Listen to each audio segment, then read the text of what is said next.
She thought her HOA power could rewrite property lines until I proved the land her million-dollar mansion sat on was legally mine. What came next ended her empire overnight. When I bought the 60-acre property outside Redwood County, it was supposed to be a quiet retreat.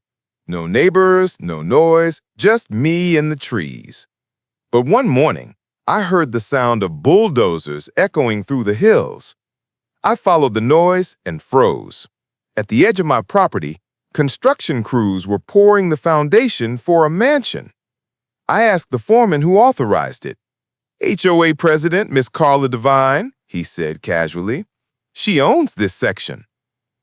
I smiled tightly. She thinks she does. See, I'm a real estate law consultant, and before buying my land, I spent weeks verifying every plat map and survey. I knew exactly where my borders ended, and her so-called plot was well within my deeded land. So I let her build. For 6 months, her mansion rose. Stone walls, glass windows, infinity pool. Every nail she drove in, mine by law. When she finally hosted a grand ribbon cutting, I showed up in a suit, not to celebrate, but to serve her a lawsuit for unlawful development, encroachment, and fraud. Her smirk vanished when she read the first line. Plaintiff claims full ownership of land beneath defendant's residence.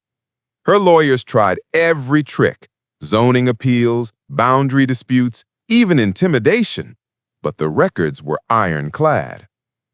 My surveyor, the county clerk, and the original property deed all confirmed the same truth. The mansion stood entirely on my parcel. 3 brutal months later, the gavel came down. "Judgment for the plaintiff," the judge said. "Full ownership returns to the rightful landholder." Carla's mansion, the one she built to flex her HOA wealth, was legally mine. When the sheriff's office arrived to enforce the order, she screamed about her community power and connections. But power means nothing when you're standing on someone else's dirt.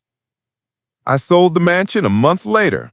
The profits funded local land audits to protect other property owners from her schemes. The HOA board voted her out the same week. Now when I drive past that mansion at sunset, I can't help but grin. She built it with arrogance, but I kept it with law, patience, and truth.